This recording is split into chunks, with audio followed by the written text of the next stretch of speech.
Hello and welcome to Original Soundchat, where video game music is a work of art. On each episode, it's our goal to help you learn about two soundtracks from the world of games, as well as the people, stories, and critical tracks behind them. My name is Joe DeVader. And I'm Peter Spezia. We're brought to you by Anonymous Dinosaur and Rhymes with Asia. It's time to appreciate great OSTs and the games that they come from, without getting too bogged down in music theory. Joe, what are this week's games? Up first is 2017's Little Nightmares, the adventure of a girl in a raincoat on a ship full of disgusting and horrifying creatures who desperately want to make her their next meal. Following that is the Wii launch title that mixed Japanese crime drama with the motion controls of first-person shooting and sword combat. 2006's Red Steel. It's a couple of games that, it was a little difficult to find a theme between them. Funnily enough, I think the next, four are gonna be that. But we found one for this one. Geishas, apparently, or at least, Japanese-inspired antagonists. I guess, the main antagonist of Little Nightmares is a geisha? Sort of. She's like a kimono-clad lady with, a porcelain mask. It seems like it's supposed to give the tone of a geisha, so that works out. Okay, and then there are a couple geisha-inspired elements of Red Steel, at least a geisha house level in Red Steel, so that's going to be about as good as it gets, I think, otherwise very different games. This episode we're recording, and I'm still 32, but when it comes out, I'll be 33. It's the birthday week, so I know I picked a game that I fondly, or not as fondly, remember playing the game, but it's a great soundtrack, and so I know I certainly picked that one. Also, got a new microphone audio board set up. Joe, you got the new chair that you're in. I got a gamer chair. I'm a real gamer now. There you go. Hopefully feeling all comfy. How are you doing? What are you playing? I'm doing pretty good, and happy birthday, by the way. Early birthday thank you. From me. I played a bunch of Pokemon Puzzle League because that's the game we're doing for Smash Pieces, and it's a very fun game, and obviously I'll have full thoughts and more when we actually record the episode, but for now, I'm personally done streaming it, but Matt has done near 6-hour streams for every session of Pokemon Puzzle League. He is real into it. I heard he did the insurmountable, though. He did. He beat Mewtwo. So I'm looking forward to talking with him about that. I also have been playing a lot more Heaven's Vault. It's just a really neat concept, and I'm really enjoying my time with it. And then there's a Steam Festival going on. And I've played a couple of demos so far. For instance, I played one called Elisa that is desperately trying to be Resident Evil 1. Very, very hardcore Resident Evil 1. It's got the PS1 graphics. It's got the tank controls. There's even a point where you walk out into the first room and the first enemy you see is a shot-for-shot remake of the first zombie in Resident Evil 1. The CG of them turning to look at Jill.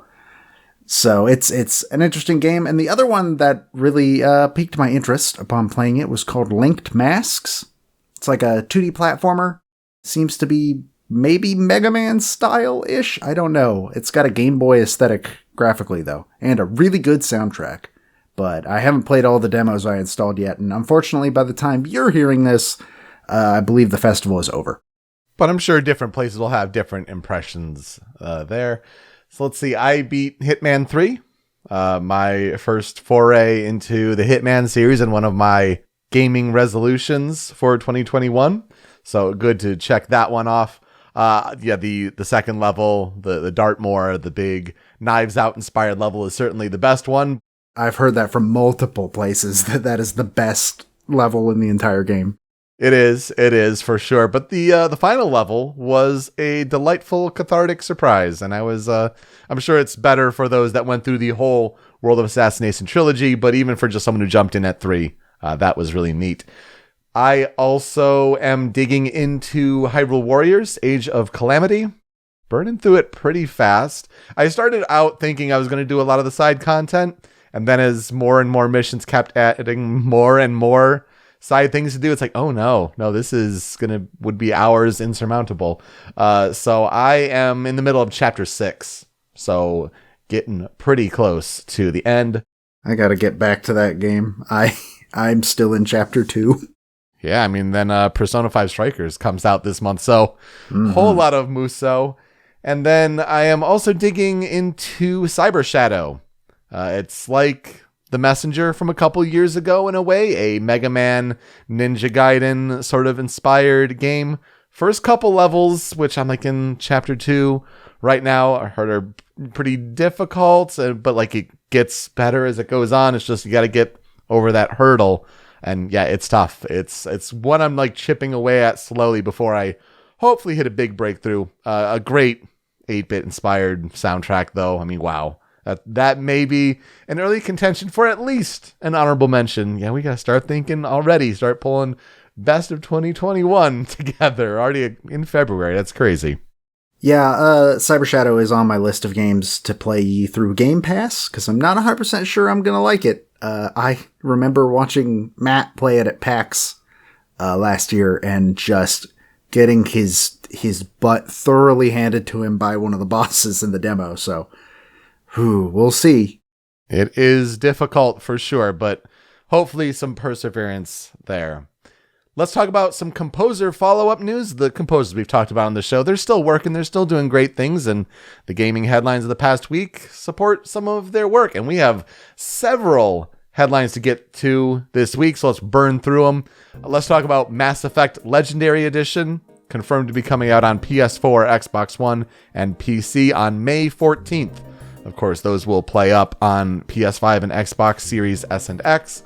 Sam Hulick mentioned that he is contributing, quote, a killer remix of an old unused track. So look at that. He's still doing work for the Mass Effect series. I am very excited to get around to this, play the trilogy again, for the many times that I've played it, but it should be a really good time.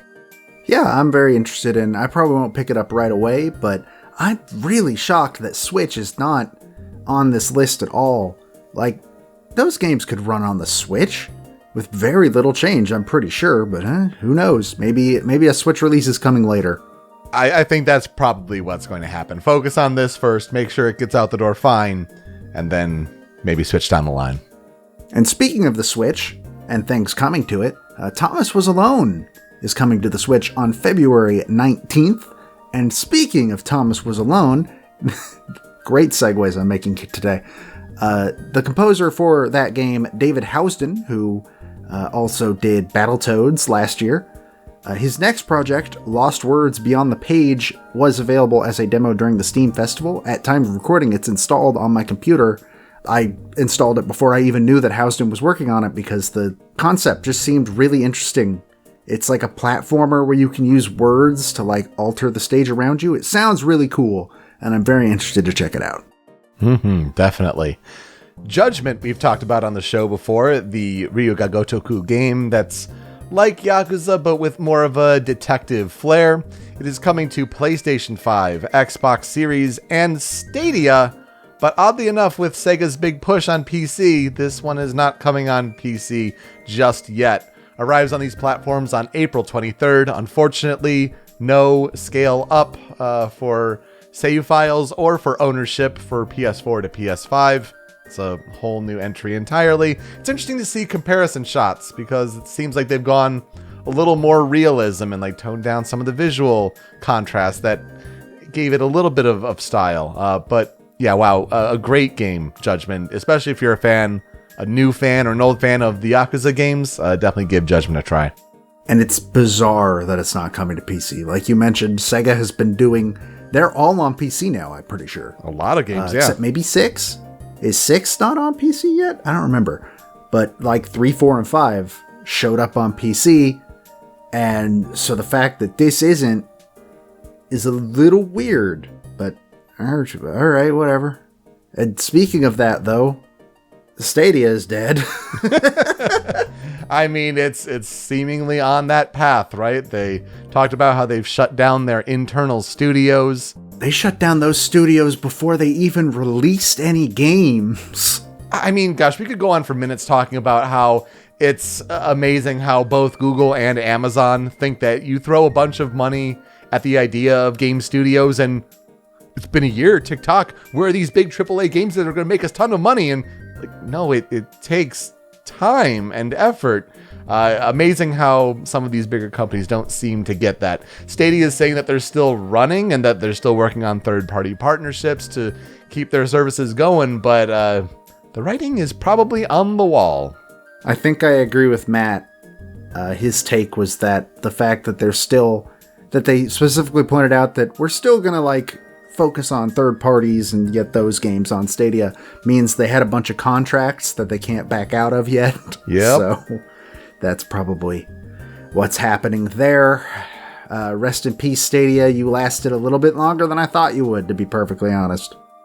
We've mentioned Akira Yamaoka recently with his newest project of The Medium out on Xbox Game Pass. But what is he working on next? Well, he did an interview with a YouTube channel and where he mentioned that his next project will be revealed around summer, and it's a project that people, quote, may have been hoping to hear about. The video interview in which this was said has since been made private, as it was asked to be removed. Which means it's Silent Hill. It was Silent Hill before. You could make an argument it could be something else, but the fact that the clip got removed from YouTube means it is Silent Hill. I mean, it better be at this point, right? Fingers crossed. There is no weirder mixture of dread and excitement than the one that I get when Akira Yamaoka implies there is a Silent Hill coming. Because, on one hand, I want another Silent Hill. Give me another Silent Hill. On the other hand, there hasn't been a good Silent Hill since 2009. And do we really trust Konami to license it out to whoever's working on it? I don't know. It's going to be a huge gamble about whether or not that A happens and B happens and is good. So, I'm hoping. Meanwhile, Megan McDuffie, who we have talked about for her work on River City Girls, she is working on a solo album called 13th Hour, and she is releasing the first single from that album on Friday, March 5th on all digital platforms. And she says it will be a tribute to the film Labyrinth with a music video. I've never seen Labyrinth. Ooh, it's interesting, especially if you like Jim Henson stuff. It's very 80s. You get to see a lot of David Bowie and his assets. Jennifer Connelly as a younger actress. No, it's a good film. But I think that sort of time when that movie would have come out, I think that's very fitting for what I've heard of McDuffie's work in the past. It's an electropop album because that's just what she does. Mm-hmm. And I'm looking forward to hearing it. Yeah, definitely got to check that out for sure. All right. That is probably the longest composer follow-up news section we've ever had. So let's get on moving, because it's time to talk about something that's not that big. It's Little Nightmares. Pause for effect. So Little Nightmares was originally released on April 28th, 2017 for PC, PS4, and Xbox One. A Switch release followed on May 18th, 2018. And I guess a Stadia release happened on June 1st, 2020. This is the most I've ever mentioned Stadia in my life. It was developed by Tarsier Studios, which is a development team based in Sweden, and published by Bandai Namco, which I consistently forget that Bandai Namco is this game's publisher. It is a horror-themed puzzle platformer where the player takes control of a young girl named Six. After awakening from a nightmare, she finds herself in an underwater vessel called the Maw, and she quickly learns that the Maw is full of monsters that all seem to desire her meat as a tasty treat. Monsters like the long-armed janitor, or an eye that turns anything it sees into stone, or the chefs with their baggy, ill-fitting skin. The monster design in this game is top-notch. Gameplay is simple. It's literally just a platformer. The camera is more what you'd expect from a 2D platformer, but she still has Six still has the ability, she has full 3D motion. So it's like 2.5D then? It's like 2.5D. It's basically like River City Girls, honestly. The same sort of thing. She can jump, and she can climb, and she has a lighter, and that's essentially all she can do. That's the whole game. There's really not much more to it. So, armed only with said lighter, can Six escape the maw alive, or will she be devoured like the other children aboard? And this is where I will ask, Peter, what are your experiences with Little Nightmares? I do not know much about it at all, though it was available last month on Xbox Live Gold, and so I now own it, I guess. I think it's actually installed on one of my Xboxes, so if I really wanted to, I could go play it at any time, but yeah, I know very, very little about Little Nightmares. I have played it twice. I also live with my roommate Ben, who is a massive fan of Little Nightmares. I think it was his game of the year that year, which is saying something because that was 2017. But he adores this game. I played it once with him sort of being the peanut gallery, and it's the only time we've ever been able to get the Steam Link working. Don't buy a Steam Link, kids. It doesn't work. Oh, I like my two. We've never been able to get it to work for either of our computers. I don't know. But the second time I played it was on Switch, on stream, which was also a lot of fun. It's a short game. It's a very easy one session, you're done game. I don't like it nearly as much as Ben does. I think it has a couple of problems that stem from the 2.5D aspect of it. But when it was first shown off, when it released, I guess, it kind of got unfairly compared to the game Inside, which was Playdead's second game, because it happened to come out like the year after Inside, and tonally they seem to have very similar aesthetics and stuff like that. It is nothing like Inside. That is an unfair comparison. And also, people like tried to say like, oh, it's ripping off Inside. No, this game was in development for probably just as long as Inside was. I don't know. But if I liked Inside, would I like Little Nightmares? Potentially. It's got some problems, like I said, because of the 2.5D nature of it. I think it is aesthetically stronger than Inside, but both sort of have the advantage of their controls being very simple, and same with puzzles. Puzzles are very simple. So I think if you like Inside, you should give it a shot. Okay. At the very least. So, let's talk about the development of Little Nightmares. Tarsier Studios actually got their start working under Sony Interactive Entertainment, making DLC for Little Big Planet 1 and 2. You know, that tracks, considering the kind of game they made. As well as they were one of the devs who worked on Little Big Planet 3, like they were one of the main development branches that worked on it. I'd never realized that was not Media Molecule. Oh yeah, it's Sumo Digital. Yeah, so it was Sumo Digital at the front, and then like Tarsier and a few other studios supporting them. They also did assist Media Molecule in developing Tearaway Unfolded, though, which was the PS4 remake of Tearaway, the Vita title by Media Molecule. So they originally announced this game as their first original IP. They had never worked on an IP that was completely theirs before. It had always been somebody else's stuff.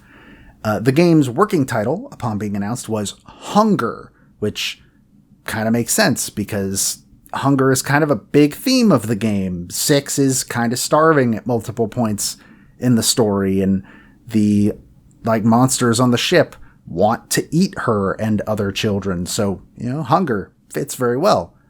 It was originally planned to be a PS4 exclusive, and they released a teaser for it in February of 2015, and then radio silence. Nothing. All the way to August of 2016, over a year. The game was re-announced, with Bandai Namco revealing that they had entered a publishing agreement with Tarsier, and the game had officially changed its title from Hunger to Little Nightmares. Apparently, the name was changed specifically because this would have been in 2016, at which time a small little series you may have heard about called The Hunger Games was dominating all of the SEO for anything hunger related. For context, this would have been the year following the most recent movie's release. Mockingjay Part 2 came out in 2015, and you know what? Probably a good idea to change that. They wanted to make sure that people could actually search for their game online, and as it was, if you search Hunger on Google right now, Hunger Games is probably one of the first things that comes up. It makes me think of The Messenger, and how in like the first week when I was trying to look up help for The Messenger, it's such a generic title, and granted there's nothing like comparing it, but it's like it helps to be able to find things, especially, oh gosh, if you searched Hunger Game, then it would just bring up Hunger Games. Oh my god. Like, you can't even do that one. So that was probably a good call, changing that name. As thematically appropriate as it was. So the Maw itself was originally inspired by a piece of concept art that portrayed, quote, a place where all the worst things in the world could be left to rot. So it's a very happy place, if you haven't caught on by then. Their main goal in terms of theming was to, quote, explore the wild extremes of childhood, and for this reason, they chose to feature a protagonist who was not empowered in any way. You are a child, you cannot do anything to these monsters, just don't run, just run. This concept even affected how they chose to refer to the game's genre, because a lot of people refer to this game as sort of a stealth game, and it does have some stealth elements. I don't think it's actually a stealth game, but but they prefer to call it a hide-and-seek style game, because they felt that the term stealth still implied at least a little bit of empowerment, and they didn't want that. It was received rather well upon release, with its highest Metacritic being on Xbox at 83, and its lowest is on PS4 at 78. Many reviews held a consensus that while the game is mostly okay in terms of mechanics and gameplay, the aesthetic and the atmosphere and the monster designs give plenty of reason to push through the game. The Wikipedia article, by the way, gives a quote from Polygon writer Whitney Reynolds, who reviewed this game for the site, and I found it very funny, but also a very good descriptor for Little Nightmares. She says, quote, Little Nightmares worked its way into my dreams because it's just bright enough, just safe enough to make me let my guard down. The game isn't always successful at balancing some game design fundamentals, but when the lights went out, it left me remembering that really, I'm just a small thing in a dangerous world myself. Also, that monsters with big, long, grabby arms are really, really creepy. Which, that's Little Nightmares, to a T. That's the perfect description.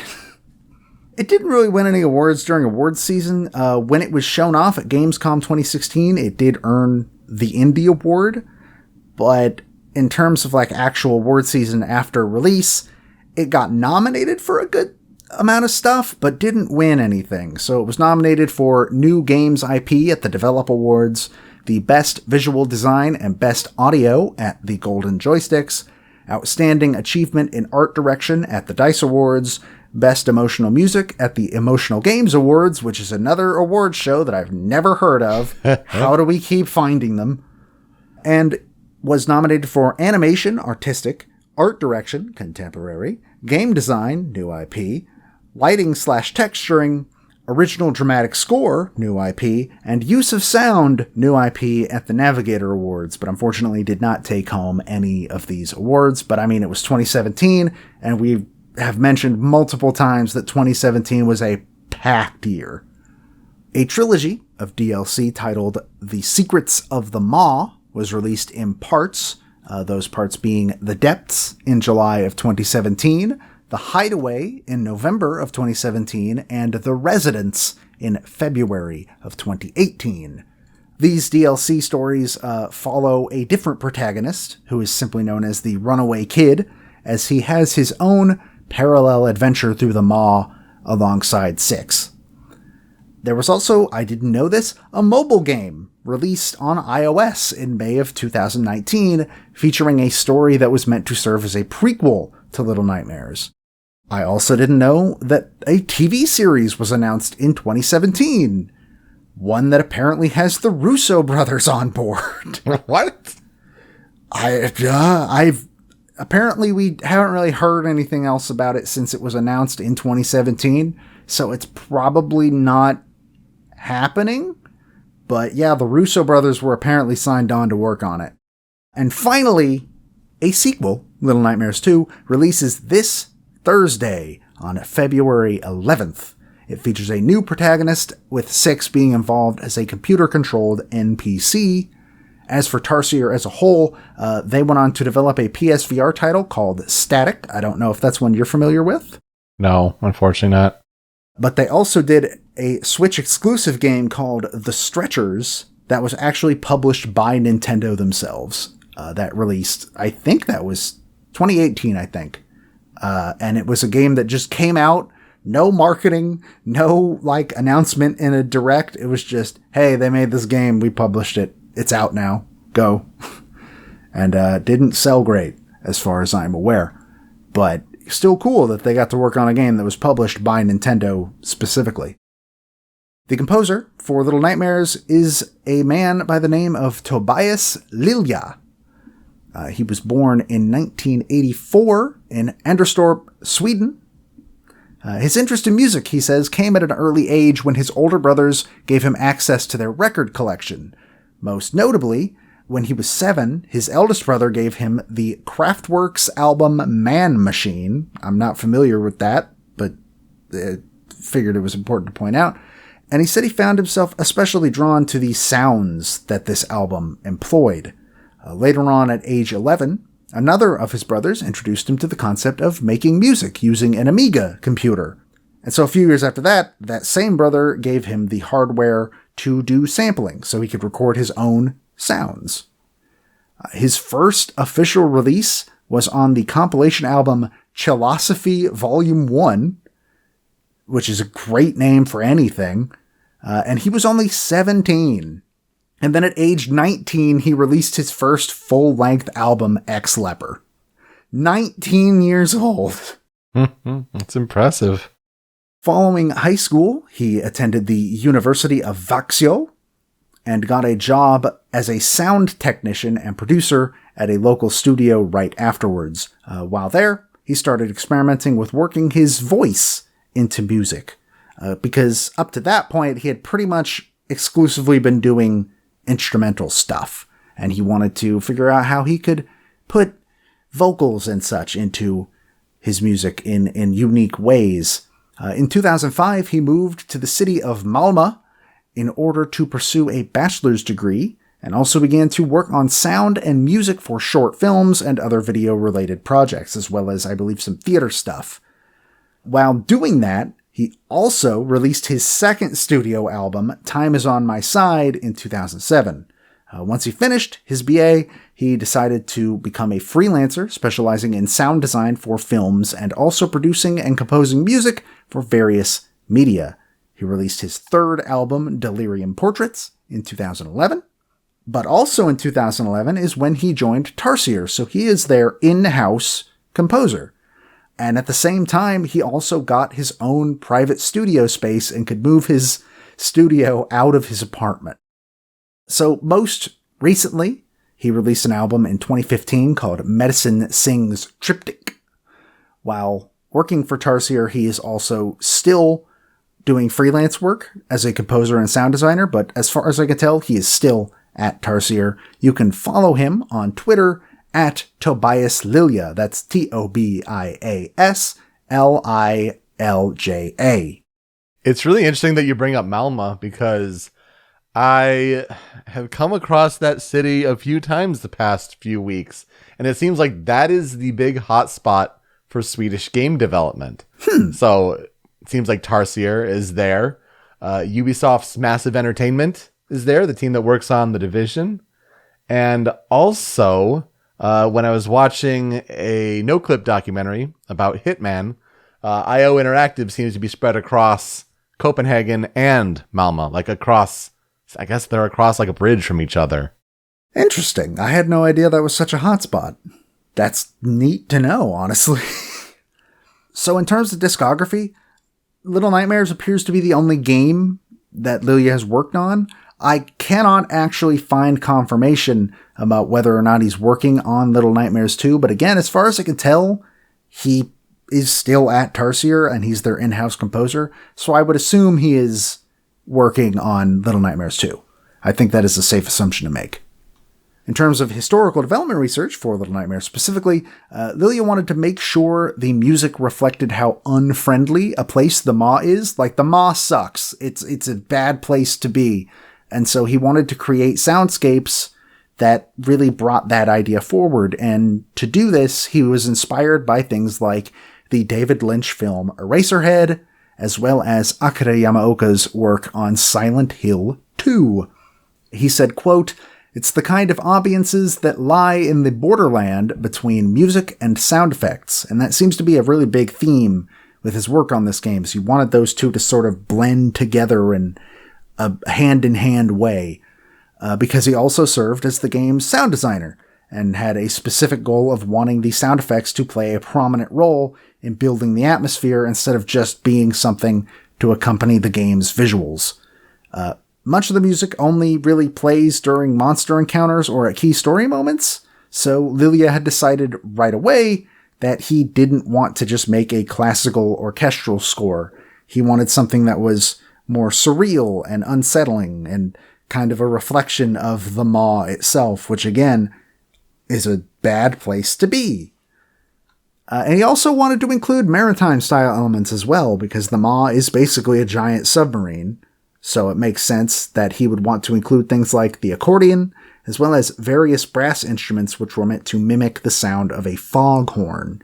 And also, I believe he also used foghorns.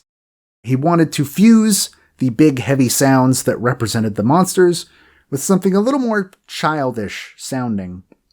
And the way he did this was he listened to a lot of lullabies and nursery rhymes, which, if you put most of those in a minor key, they're all creepy. All of them. And this also influenced his decision to incorporate children singing into the score. He said, quote, "The result sounded really miserable, in a good way. I thought it had the innocent tone of a children's choir at the same time as it felt really sad, even a bit nauseating." And he purposely wanted the music and sound design to bleed into each other and just become inseparable. And I think he did a pretty alright job at that. And to illustrate that he did a good job at that, let's jump into the Critical 5. First one being Lure of the Maw.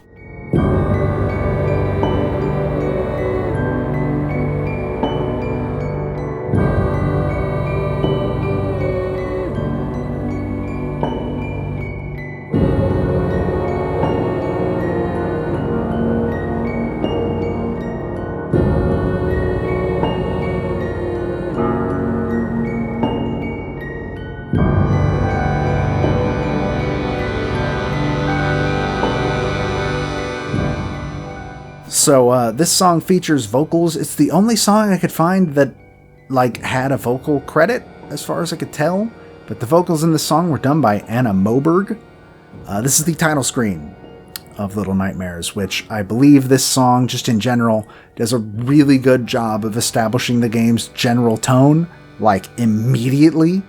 And I love that music box, sort of backed by it's foreboding brass and this kind of lurking piano almost, if that makes sense. And then obviously the creepy humming by Miss Moberg. It nails letting you know exactly what kind of game you just turned on. Oh, for sure. The atmosphere is set right away. I even like the accordion. It sounds like an accordion, at least, that comes in right at the end of the clip there. It's perfect for establishing the vibe. Yeah. Man, children humming is the scariest sound in the world. I don't know how we got to that point, but it's just the scariest sound humanly possible. Following that, though, is critical track number 2, The Death Waltz.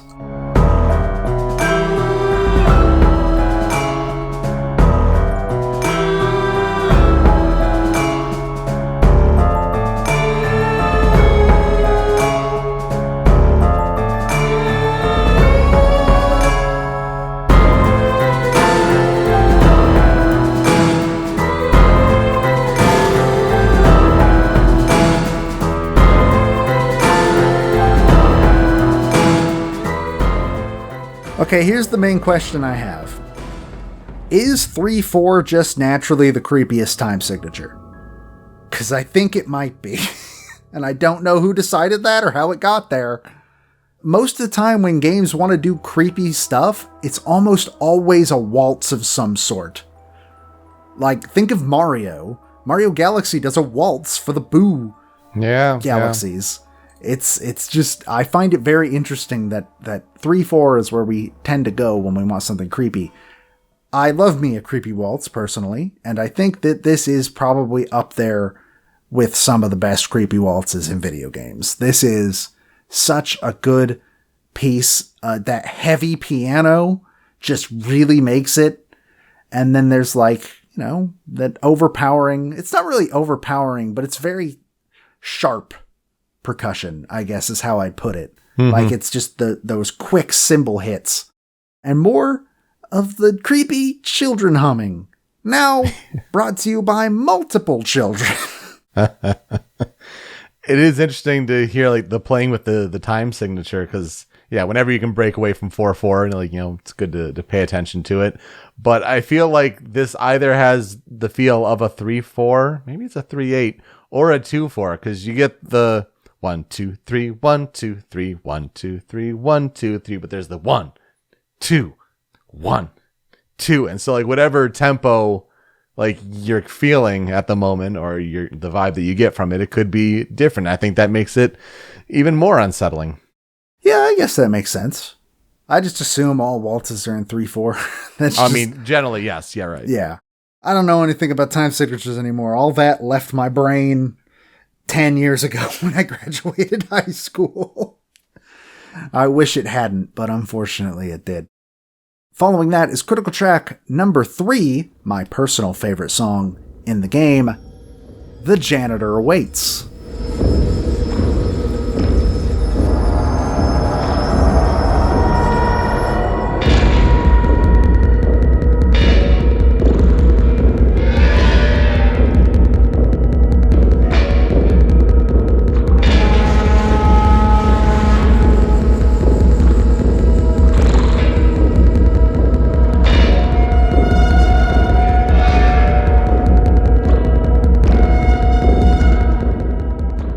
I'm sure you can tell immediately why this is my favorite song in the game. Like, it's the most unsurprising thing in the world. In my personal opinion, the janitor is the most memorable monster of this game, and also, this song is really Silent Hill toned. You can hear the Yamaoka on this. The janitor is really creepy. You might have seen him. He's a large man with very long arms, and his skin is like bunched up where his eyes would be, so he's blind. And he collects shoes. I don't know why that's important for me to tell you, but I feel like I need you to know that he collects shoes. And he's just really creepy, and he's one of the first monsters that Six encounters that can actually like chase her around the ship. And so he really makes an impression. And these like heavy drums and the foghorns are a plus that really, really just like drive home that like, no, you need to run from this guy. You need to go. Look, I know it doesn't have piano. It's not lounge music or anything like that. But yeah, you listen to that and that's Silent Hill to a T. It's actually amazing. Not in a like, oh, you ripped off Yamaoka kind of way, but captured the unsettling atmospheric vibe of that game perfectly. For me, when it comes to like talking about horror ambiance, if I'm comparing you to Akira Yamaoka, then that's a compliment. Mm-hmm. Oh, for sure. He's the master. He's the king of that. Following that is critical track number 4, March of the Guests.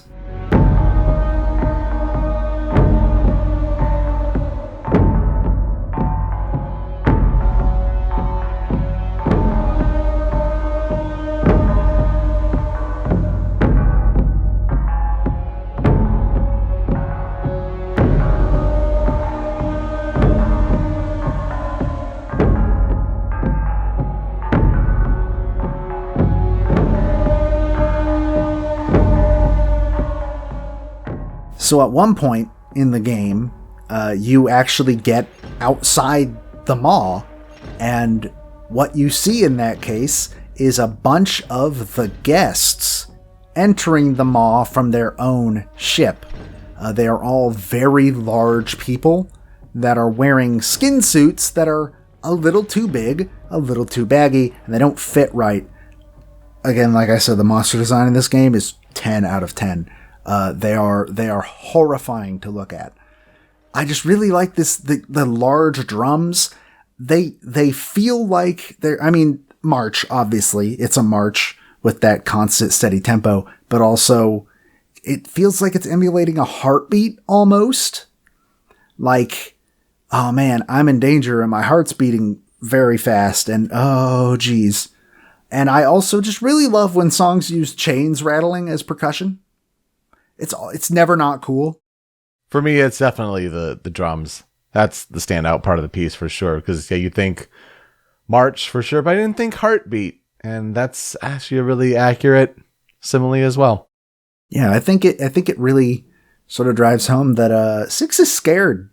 She's kind of in a really bad position, and it's only getting worse as time goes on.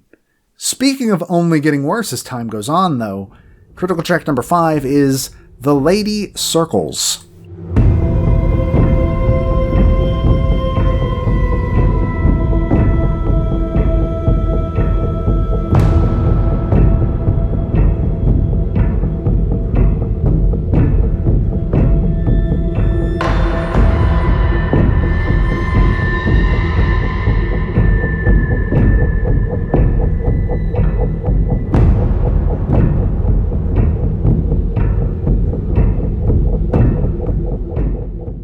So believe it or not, this is the music of the final boss of Little Nightmares. Yes, there's a final boss of this game. And it's against the Lady, who is this being that you've sort of seen in the background more than a few times at this point. She appears to be the person in charge of the maw, but it's really left up to personal interpretation. All of this game is left up to personal interpretation, by the way. There are entire communities built on theorizing what the stuff in this game means. She is a lady in a kimono and wearing a porcelain mask, which gives her a very geisha-like appearance, like we mentioned. That is where the theme comes from. And she's very not cool with seeing herself in the mirror, and that's how you fight her. You have to lift the mirror up, and when she sees her reflection, it hurts her. It's a very slow and tense fight, and it's also pretty much the only time in the game where you have to actually confront a monster instead of running away from a monster. And I think this music really, really fits that tone with the heavy drums and just this tension that is building and building and building. And really throughout the whole piece, you don't really get any relief from that tension. And I think it does very well with the atmosphere of what this fight's supposed to be. Yeah, talk about continuing the drum beat. It only just amps up the intensity, right?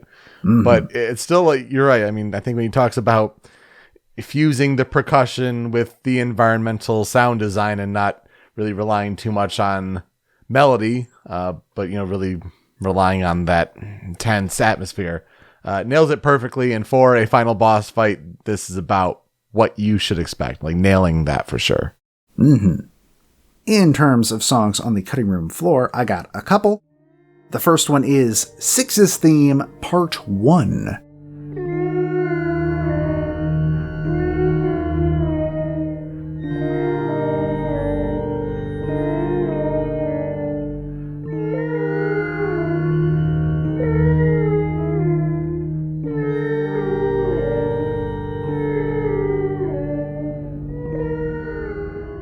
As you might have guessed, this is Six's Theme, Part 1.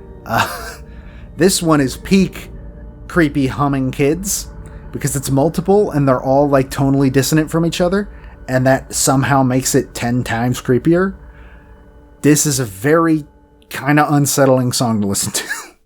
Yeah, here you introduce melody and it's the most discomforting, unsettling, dystonal melody you could expect. I mean, it's so good. It fits perfectly, but yeah, wow, my goodness. It feels wrong, and that's exactly what he was going for, so bravo on that. But speaking of songs that are very Silent Hill, in my opinion, my second song on the cutting room floor is in that category. It is A Feeling for Meat.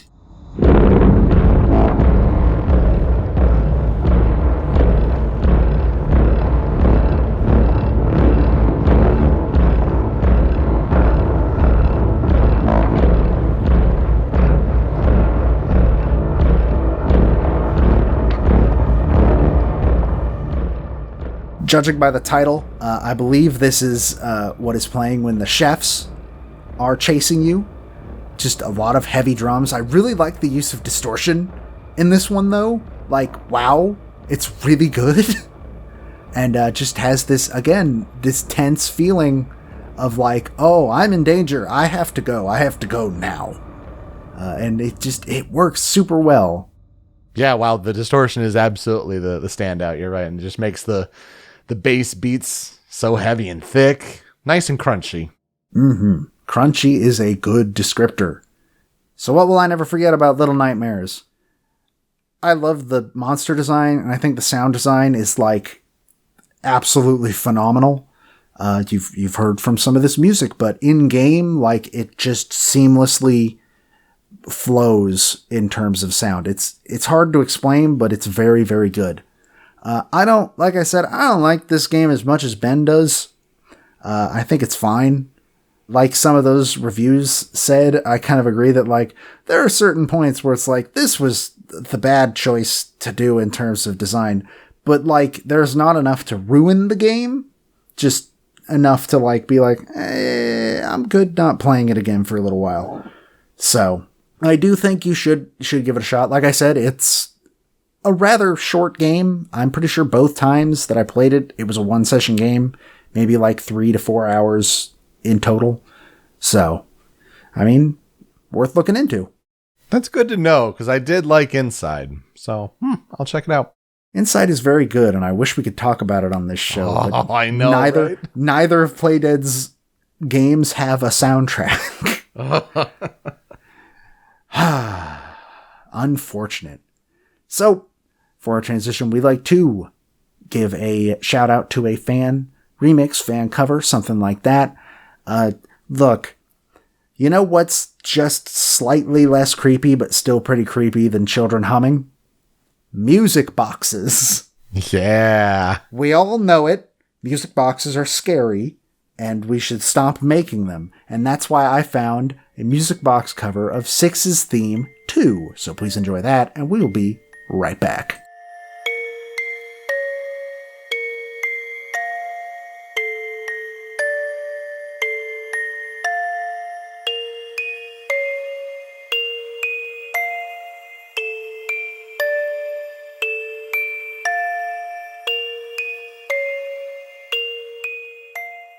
We go from Geisha Final Boss to Geisha House level, I guess.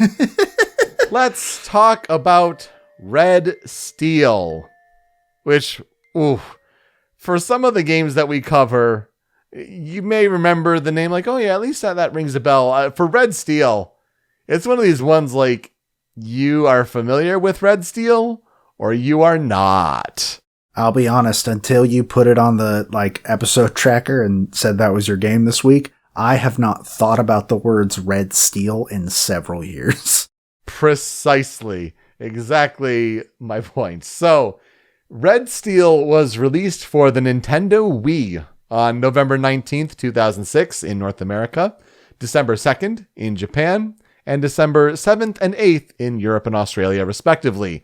This made Red Steel a launch title for the Wii in each of these regions. It's developed by Ubisoft Paris and published by Ubisoft. Red Steel is a first-person shooter that breaks up its own action with one-on-one sword combat encounters. It is notable because it uses the Wii's motion control pretty extensively in a variety of ways, whether it's aiming the gun. You can obviously swing the Wii remote when you're in sword combat. You can even use the nunchuck too, for you have like a second sword for thrusting the nunchuck to parry, or you can even, quote, throw the nunchuck for throwing grenades. It was pretty notable at the time, and especially when Nintendo was in their revolution phase of like, this is what we can do with motion controls. Red Steel was the big proponent of like, yeah, it's a mature game where you got your first person shooter. We can do the sword combat. Did it entirely turn out that way? Not exactly. Because you can choose to kill or spare your opponents in sword combat. Oh, did I say kill? I'm sorry. It's more like knock out, because Red Steel is rated T for teen in the United States. Why bother putting in the choice at that point? I feel like it was a design choice that maybe had to get scaled back a bit, because there's also like a story ramifications and like honor, and if you choose to spare your opponent, you can get like extra ammo and maybe some information for the mission. But seriously, it's the killing, quote unquote, or the knocking out is like you're taking the hilt of the sword and like you're slamming it across like the person's face and they're being knocked out. Like that's the kill action. So it's hard to take it really seriously. The story of Red Steel. Scott Monroe is about to meet the father of his soon-to-be fiancée, Miyu Sato, for the first time for dinner. But things go south when a gang attacks the restaurant and Miyu is kidnapped. Scott grabs a pistol and uses his bodyguard experience to fight through the gang while also learning the basics of sword combat. Miyu's father turns out to be the head of one of the largest Yakuza families in Japan. Of course he is. So Miyu is held hostage as part of a power struggle. The demand for her return is the Katanagiri, a sword once used to execute dishonorable godfathers. Can Scott save Miyu? Will he have to give up the Katanagiri? And who is pulling the strings in this power struggle? Joe, I kind of know the answer, but I'll still ask you, what are our experiences with Red Steel? Never played it. Most people I know that did play it played it because it was like the launch titles were what? Like this, Twilight Princess, and Wii Sports. Was there anything? Am I forgetting anything? I don't think I am. I mean, there were a couple others, sure. I think Excite Truck, I think Madden might have been at launch. I got Twilight Princess and Dragon Ball Z Budokai Tenkaichi 2 as the launch titles that I got for Wii. I didn't even know that game was on the Wii. But when I got a Wii, by the time I'd gotten a Wii, games like Super Mario Galaxy and Super Smash Bros. Brawl were out. So I didn't need to buy Red Steel. And also by that time, I had heard that it wasn't very good. You are right that it is not a very good game. And yet, I played Red Steel. I bought Red Steel. Probably the third game I got for Wii after Twilight Princess and Budokai Tenkaichi 2. But yeah, I don't have it anymore because I think I was trying to do like the whole like GameStop trade-in thing, and we all had that time. It's a mistake. Don't do it. GameStop is now a meme for the Wall Street bets thing and all, but yeah, don't do that. Keep your games. Honestly, it's not worth it. But would I say that I'm itching to go back and get it? Maybe there's a certain morbid curiosity of trying it again. I recently, in research for this, watched the playthrough, or like at least start of the playthrough that YouTuber Matt McMuscles did for Red Steel, and oh boy, that sounds up his alley. And yeah, that game did not age well. Wow. So it was real interesting to go back and watch certain parts of the game for research. But let's talk about the gist of what happened with Red Steel and its development. The game runs on a modified Unreal Engine 2.5, which Ubisoft employees generally knew the strengths and weaknesses of. You kind of needed something like that for a Wii launch title when they were kind of told the gist of it from Nintendo, only what they really needed to going into it, and then make last minute changes. there were about 100 people who were on the development team at Ubisoft Paris for this game, which that's a lot for what ended up being produced, to be honest. I think one of the neater things that I had forgotten about Red Steel was that in the story mode and in the multiplayer killer matches, the Wii Remote has that speaker in it, right? The internal speaker, and it acts as a telephone. So it rings for the player to then place it against their ear, and like you'll hear certain things in the single player story mode, but in the multiplayer matches, the killer mode specifically, players are given specific objectives, and so you can hear those objectives through the Wii Remote speaker without the other players hearing. That is neat. I like that a lot. Yeah, it's the cool idea, especially for using what sets the Wii apart at launch. But there weren't any multiplayer sword matches, which, honestly, for how simplistic and basic the sword combat is in Red Steel, that it's probably for the best, honestly. Because, the game has not aged well, and the performances in particular, when it is a French-developed game and a French-written game for Japanese crime drama and Japanese performances, some of these performances just don't age well when it comes to the English or extra heavy accents, or, the casting is pretty good as far as casting Asian actors and things like that, but then you get choices like Yuri Lowenthal sightings, or I guess hearings is probably the best point. He comes up a lot in just the different NPC characters that you're shooting, and it's just like that Yuri Lowenthal voice. But then he's also the voice of the final boss of the game, and he was directed to give a Japanese accent, of course, for this Japanese mob boss. Oh, no. You! For the time has finally come. Come here, or I swear I'll kill her! Why did you have to come here? Why stop me from restoring my father's honor? What good is it to you? But I do not care about dying, Gaijin. So long as you die before me! And wow, I mean, it's nothing against his performance. I'm sure he was doing exactly as he was directed, but oof, in 2021 does not play so well. A lot has changed since 2006. It was a different time, but even just going back and seeing clips of, this game and the different performances there, it's just like a lot of yikes. Yeah, that's bad. Wow. Ooh, I'd never heard that before. So if you're curious, check out some YouTube videos of the gameplay of Red Steel. That's basically the whole gist of it. I think if I went back and played it, I'd be cringing the whole time at a lot of the voiceover performances, to be honest.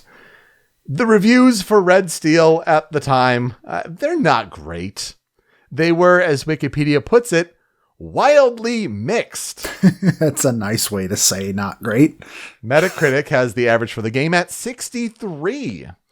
Now, reviewers found the soundtrack to be exceptional. And it's kind of why we have it on the list here to talk about today. But it also notes that the controls were ambitiously complex for the time with the motion controls, and they generally work. The artistically stylized realism was noted as technically impressive for a Wii launch title, but it really has its ugly moments, and especially when you compare it to the other HD games at the time on the Xbox 360 and PlayStation 3. Wow, that does not hold up at all. Sword combat was described as, quote, more like two cavemen hitting each other with clubs than like two highly trained samurai going at it. And wow, that's exactly right. That's exactly right. That's so harsh. That's awesome. Oh my God, that is upwards of like one of my favorite review quotes now. Putting that in the library. Wow. But honestly, like the sword combat is like waiting for the opponent to strike with a grunt, and you either dodge to the side, you can parry it, And then you can swing your sword to like take advantage of how open they are. Like, that's literally it. That's all it is.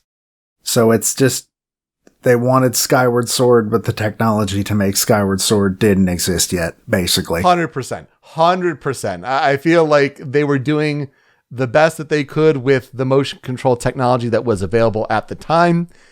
And yet, when it came to pitching this to the hardcore gamers who were buying a Wii at the time, there were a certain sizable population there. The game sold over 1 million copies worldwide. And granted, was that, due to the big reach of the Wii? I think so. But it kind of set certain expectations for the series. The game didn't really win any awards because, let's be honest, not a great game. But in IGN's Best of 2006 awards, it won Best Original Score for their Wii awards. So, Best Wii score for the launch title? Yeah, I could see that. I mean, Twilight Princess is a great soundtrack, but it's a lot of MIDIs. Mm-hmm. And as we'll talk about, this actually has live recorded instruments, and it sounds great. A sequel, Red Steel 2, was released on March 23rd, 2010, and it used the Wii Motion Plus technology for better motion controls. And yeah, it really shows. I mean, it also lends itself better with a better visual style. It kind of leans more into cell shading. It has, of course, better sword combat, better aiming for gunplay. And it also pretty much forgets that the original game even happened. Those are always the best. Those are always the best sequels that are like, no, this is the first one now. Just don't know. Just throw that one under the bed. It's more of a Wild West aesthetic, and it doesn't reference any characters or events. And at a certain point, different game publications were like, well, why even call it Red Steel 2 then? And they're like, it's kind of a fair question, but like, we don't want to call it like Blue Iron. Well, like when you're talking about a game that does sword combat and gunplay on Wii, you're going to have people saying, oh, you mean Red Steel. So, okay, we'll call it Red Steel 2. And it reviewed better. It got a Metacritic of 80. Not too bad. But Ubisoft was expecting another million seller on Wii. And then it actually sold 270,000 copies. Ooh, quite a bit less than a million. Yeah, so in addition to the industry moving away from motion controls, it's probably why we haven't heard from Red Steel since. The composer of Red Steel and that Best Original Score for Wii award-winning soundtrack is Tom Salta. Tom Salta was born in Norwalk, Connecticut in the United States, and he played games himself growing up in the late 70s. He said even pre-Atari 2600. As far as his musical talents, he plays the keyboard, but he started his career as a producer and songwriter, working with recording artists since 1989. During this time, he toured with and worked on releases by artists such as Peter Gabriel, Junior Vasquez, Everything But the Girl, Deep Forest, Mary J. Blige, and Sinead O'Connor. It was the original Halo Combat Evolved, though, that inspired him to write music to picture and really get him writing for video games. And so, when he ended up working to kind of flesh out the soundtrack for the Halo Master Chief Collection with the different anniversary collection updates and things like that, he's now working in the Halo universe. And he says that makes him proudest as far as like the original Halo inspired him. And here he is working in that series today. Halo also inspired Tom Salta to create an alias where he could kind of do his own solo electronic music. And this is where Atlas Plug was born. Atlas Plug is also sometimes stylized in all caps, but the L's are lowercase and the S is a 5. And as Atlas Plug, Tom Salta put out an album in 2004 called 2 Days or Die. And it was written specifically for using tracks in film, TV, and games. And certain tracks have been used throughout different projects. In TV shows, film trailers, video games, commercials, and even sporting events, including the Olympics. He uses Logic to compose, and how does he get himself into a project? He says, when I really immerse myself into the universe of each project, there's a unique identity that emerges. And so he kind of goes and follows that. You can find him on Twitter at Tom Salta, Salta. Tom Salta's discography is pretty impressive. As far as the games he's worked on, it includes different games from the Tom Clancy's series, including Ghost Recon 2, Advanced Warfighter and Advanced Warfighter 2, Hawks and Hawks 2, and Ghost Recon Future Soldier. He's also worked on Need for Speed Underground 2, Cold Fear, Red Steel and Red Steel 2, Prince of Persia, The Forgotten Sands, Fuse, From Dust. When it comes to the Halo series, he's worked on Combat Evolved Anniversary, 2 Anniversary, and also the mobile games Spartan Assault and Spartan Strike. He also, as Atlas Plug, worked alongside Cell Dweller to work on the soundtrack for Killer Instinct Season 3. He has recently worked on the scores for PUBG, PlayerUnknown's Battlegrounds, Lawbreakers, Wolfenstein, Youngblood and Cyberpilot, and Warface, which is that Crytek game that I forgot had that title. That's a lot of games. Jeez. It's pretty impressive, honestly. And as far as his Atlas Plug stuff being used from that album in different games, some of those games include Project Gotham Racing 3, Crackdown, and The Fast and the Furious Tokyo Drift. Some of his other TV music work include the 2006 Winter Olympics, Joan of Arcadia, America's Next Top Model, Punk'd, and Halo: The Fall of Reach. A very wide array of things there. He's also worked on trailers or promos for Toy Story 3, Astro Boy, Coraline, and Harry Potter and the Order of the Phoenix. When it comes to the Red Steel soundtrack, it's really all about East versus West, this Scott Monroe going over to Japan and the clash of cultures there. This is notable because, as I said, Twilight Princess still using MIDIs for its soundtrack, but Red Steel's score was recorded using live Japanese instruments from the koto to the shakuhachi, and it was performed by the percussion group Taikoza. As players go overseas or explore some other environments in the game, they'll hear everything from thundering choir singers to violin solos and all sorts of genres like electronica, jazz, hip-hop, lounge, Japanese pop, and even, yes, some elevator music. So, what are some of the standout tracks in Red Steel? Let's get to the Critical 5. We have to start what I think is the main theme of the game, Katanagiri theme.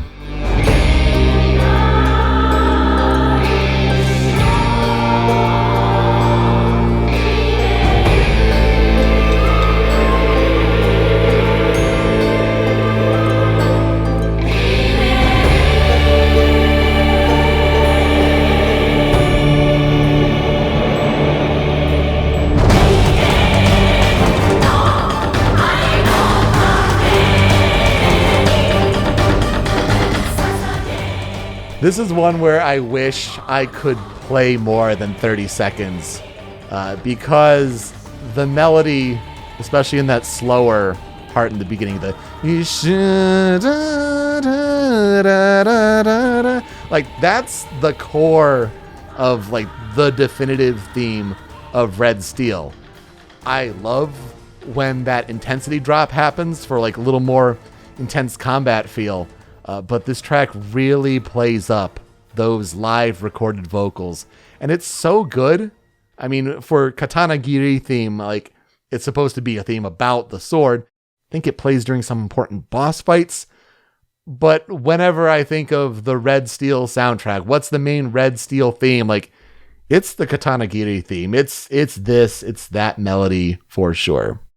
Well, first of all, I need to say that I keep reading it as Katana Girl on the on the outline, and I keep thinking, oh man, this game has a badass katana lady?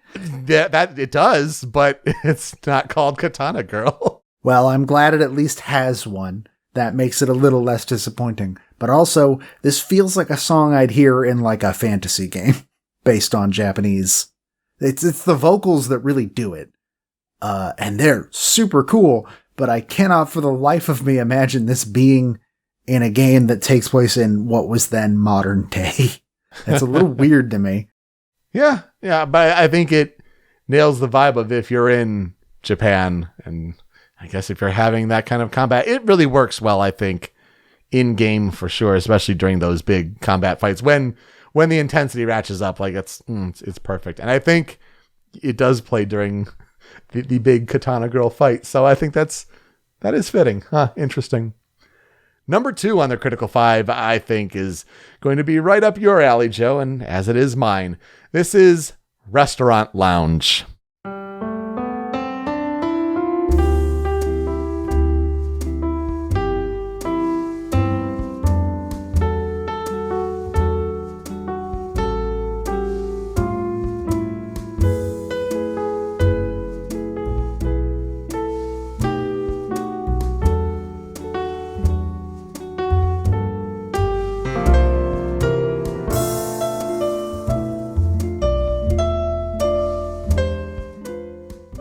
Literally the first music track that you hear in the game, because you're in the restaurant with Scott, and Miyu is kind of saying, "Oh, I'm so excited. I can't wait for you to meet my dad. Here, let's look at this fish aquarium and have you practice the Wii's pointer controls. Look at that fish.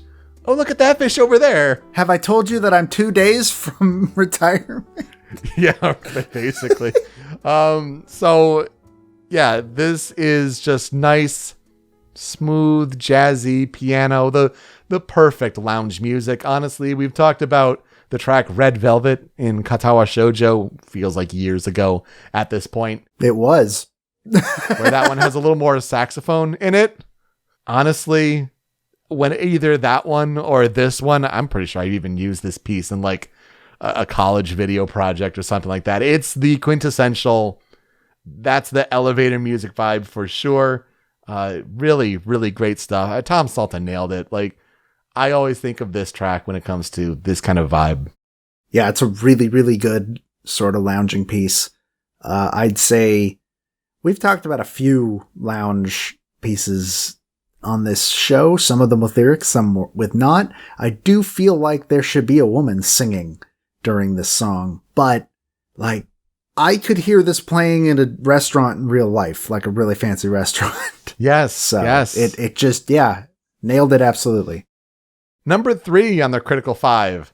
We got to get into some vibes of the levels and some of the action that is involved there. This is Angel's Heaven.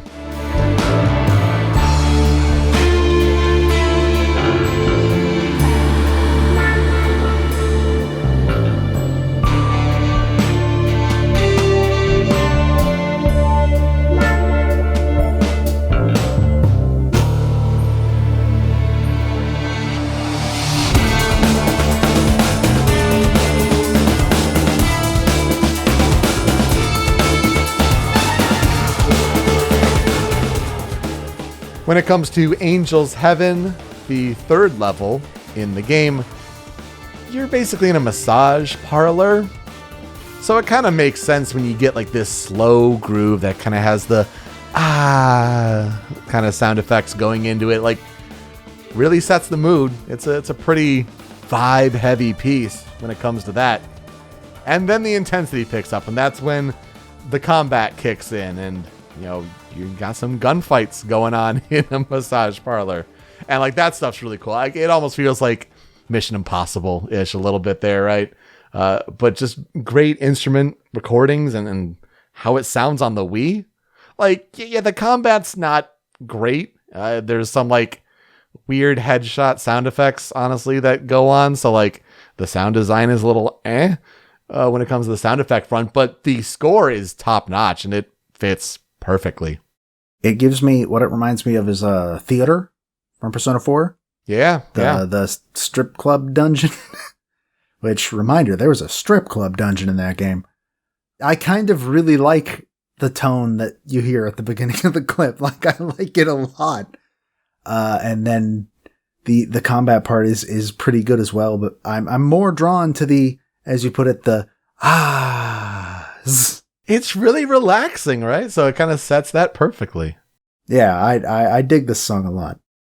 Number 4 is one where I think of the Katanagiri theme And then I think of this theme when it comes to Red Steel. This is Most Dangerous Game.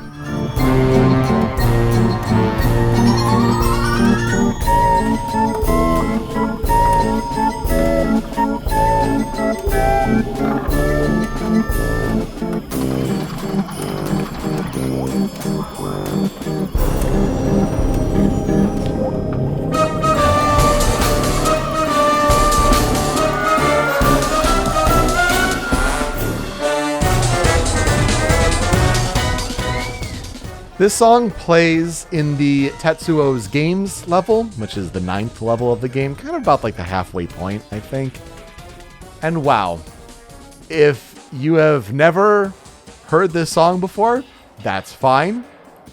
But either that's the case, or I have triggered some deeply laden memories of you playing the game, and wow, this track. I think this is like the best level in the game because the atmosphere that is going on here, you can kind of hear it from the music. It's like creepy clown vibes, creepy amusement park. And man, the atmosphere where there are all these laugh sound effects going on in the background. There are these grinning rabbits throughout the level. I mean, like before Ubisoft's Rabbids were a thing, it makes me almost wonder if like they knew and like they were kind of prepping people with weird rabbits. There are like anime girls everywhere, and some of the sword opponents are like wearing like Sailor Scout outfits that are pink with pink hair, like they're anime girls, but they're these buff dudes.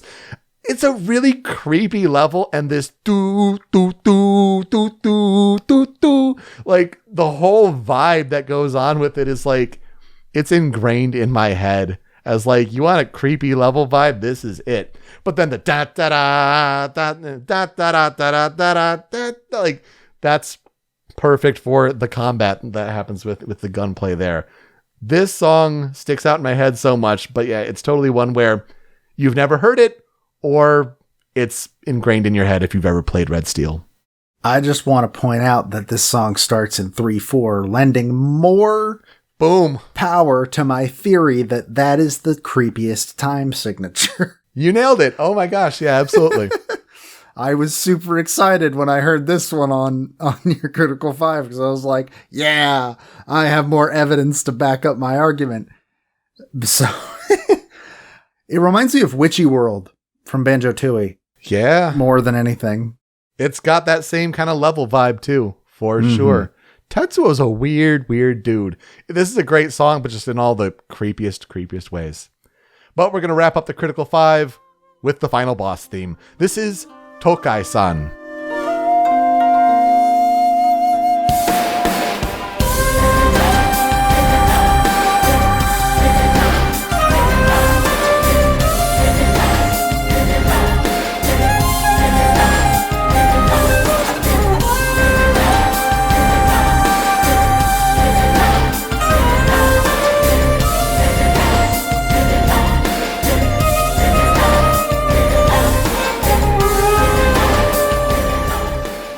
Oh no, sorry, spoilers that the final boss of the game is Tokai-san, played by Yuri Lowenthal. Okay.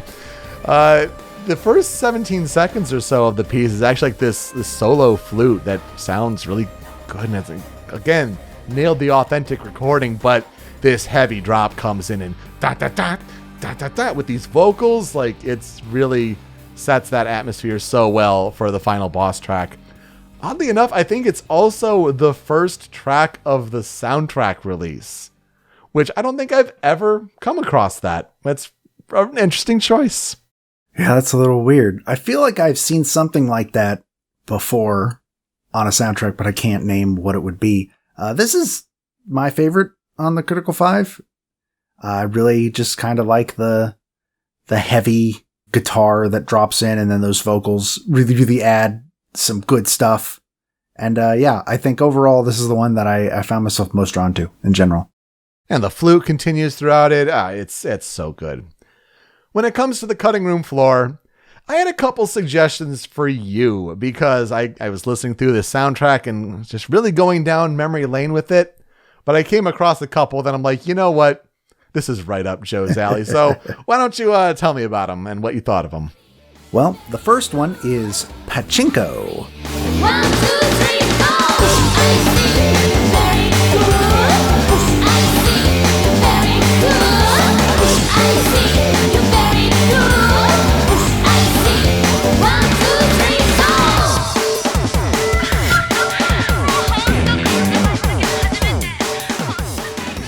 For some reason, Pachinko is spelled with a T. Yeah. That's not how it's spelled, but all right, whatever. You put on the outline to explain why you suggested this one to me, that it has big Puffy Amiyumi vibes, which, you know what? Yeah. If you are wondering, why does Puffy Amiyumi sound so familiar? They are most famous around here for doing the opening theme of Teen Titans, and also they had their own cartoon on Cartoon Network for a little while. So that's probably where you've heard them. Yeah, no, that is, those vocals sound very Puffy Amiyumi, though I feel like they'd have more lyrics than just the same sentence repeated over and over for a minute and a half. At the end of the piece, they go into like a supersonic kind of vocal thing. So like but yes, I see. You're very cool. Yeah, it's a cool piece though. I dig it. And it plays during some boss fights, or at least some like sword encounters. Like there are these like Super Sentai inspired characters in that weird, creepy Tetsuo's Games level, because of course, anime. But yeah, it's interesting vibe to like have this playing during a sword fight. Now, the other song that was suggested to me is Angel's Heaven Lobby.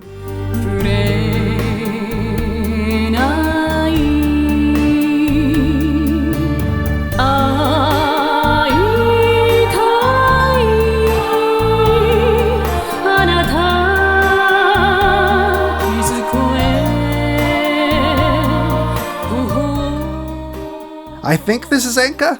Is this Enka? What is Enka? I think so.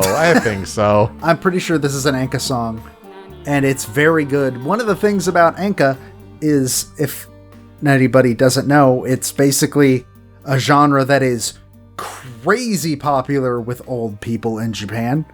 I believe it was invented in Japan, essentially, and apparently senior citizens adore it. And it usually features some damn good vocalists, and this is no exception.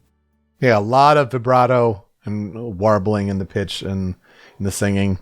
And it's more like vibes of lounge music. So I figured like combination of things you love and that'd be perfect for you. Like, yeah, this is the kind of the lobby of the massage parlor before you like get into the back rooms and trying to root out what's the criminal enterprise doing here kind of thing. So for me, I also have a couple, and we're going to go in kind of a totally different direction here. This is Extreme Wheels Garage.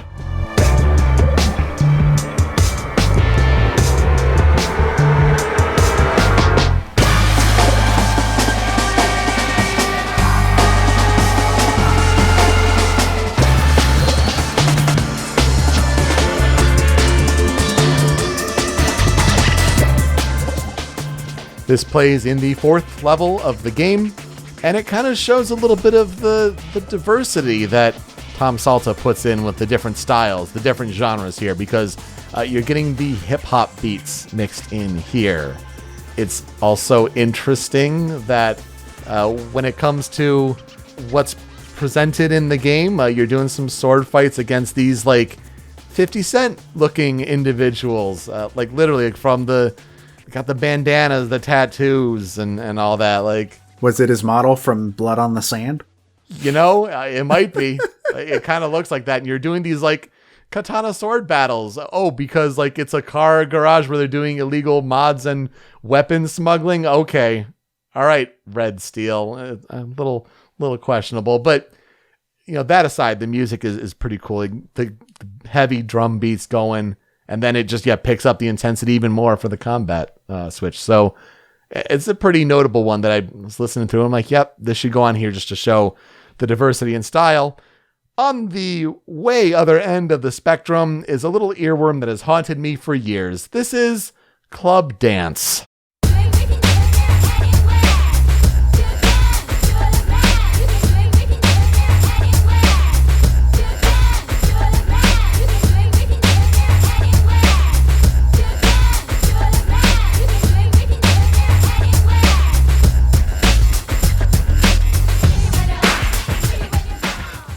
I don't know when we started talking about Jet Set Radio, but I guess we're here now. Well, you can do it. We can do it. Yeah, anywhere. This is very Naganuma. Yeah, no, I can hear that for sure. Yeah, I don't have much to say about it, but you're going through a club and you're escorting someone around, and even when you're up, even when you're down, even when you're up, even when you're down, just a catchy little piece that, I want to hate, but I just can't. So what will I never forget about Red Steel? Traded it in, so I forgot about it for a while, and then certain tracks on this soundtrack, it was one where like, oh, my birthday episode's coming up, what's a piece? So Tom Salta, we should cover Tom Salta. Oh, Red Steel, I remember having a good soundtrack. I don't have the game anymore, but oh man, some of those tracks, yeah, like Most Dangerous Game sticks with me forever. Katana Giri theme is it's a classic, just totally identifies with this game. So yeah, the soundtrack is so much better, but I mean, looking back at clips of the game, I feel like that was just like when I didn't know any better about games, and like I had a pretty good time playing it, I think, and then going back and watching it like, oh no, we have come a long way since 2006. It's what I like to refer to as the Sonic problem, where the game ages like milk, but the soundtrack's really good. So yeah. That's an interesting, I think that's an interesting comparison to make. I had not heard any of this soundtrack before we started getting ready to do this episode, and I'm glad that you could bring it up, because it is very good. Yeah, totally. I agree. So, when we're talking about games with geishas or Japanese-inspired antagonists, like it's not the most clear comparison to make between Little Nightmares and Red Steel, but you know what? We'll take it nonetheless. That will do it for us this week on Original Soundchat. You can find me on Twitter at PeteSpeakEasy. Joe is over at the Dobaga. The video version of the show is found on the Rhymes with Asia YouTube channel, but it's that MP3 podcast version that you really want, hosted by Anonymous Dinosaur at anondino.squarespace.com. That's where Joe's other podcast, Masterpieces, is hosted, and you can find that and Original Soundchat on podcast services around the globe, wherever you get your podcasts. Leave reviews and comments and all sorts of good things, and subscribe, absolutely. You can also download the show on Spotify, not only the podcast feed where we get all our episodes and bonus tracks out there, but we have a Spotify playlist where if a game's soundtrack and the tracks that we talk about on the show are on Spotify, it's getting added to that huge Spotify playlist. Joe, anything added this week? Little Nightmares is on Spotify, but weirdly enough, and I find this bizarre, Red Steel is not. Red Steel 2 is. That's bizarre. Same composer, same publisher. I mean, Red Steel got a soundtrack CD release, a digital release too. That's really interesting, huh? Well, when you're done listening, you can find us on social media at Soundchat OST. So leave some feedback for us. How are we doing with these episodes? And give us some suggestions for games to cover in the future. It's what we're looking to do in 2021. Thank you to those who helped promote the game. We got our composers last week to listen and give amazing feedback. So that was amazing for T. Lopes and Luke Esquivel to give feedback like that. We were really humbled and really proud of that. That's a big moment for us. So thank you so much for helping to have that happen.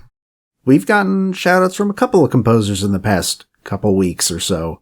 Gerard Marino also responded to our tweet out of the 100th episode. For God of War, yeah. We talked about his work on God of War, yeah. And Chipsell at least retweeted the episode link. We didn't hear anything from her, but, like, that's still cool. Like, it's really rad to have them, like, reaching out to say, hey, yeah, you guys are doing good. So, thank you, everybody. We did our research, and that's fantastic. But we'd love to hear your feedback as well. As far as our merch store, still a TBD situation on that, but we'll hopefully have a decision made by the end of February. And we're also working on those bonus tracks. Joe, who are we talking about next week? Man, if you think this week was a weird combination, just you wait. I will be talking about Hironao Yamamoto. I will finally be talking about Lauren Balfe. Oh yeah, it's a weird combo, all right. Wow. Huh. Interesting indeed. To play us out, you know, for as good as the Red Steel soundtrack is, it was from 2006. Not a lot of people must have heard about it or cared about it or doing covers of its music. So I'm going to play another song from the soundtrack. This takes a little more dramatic take on the Katana Giri theme, and this is for your katana mentor, Otori-san. So this is the Otori-san piece. Thank you so much for listening this week on Original Soundchat. We'll see you next time. Take care.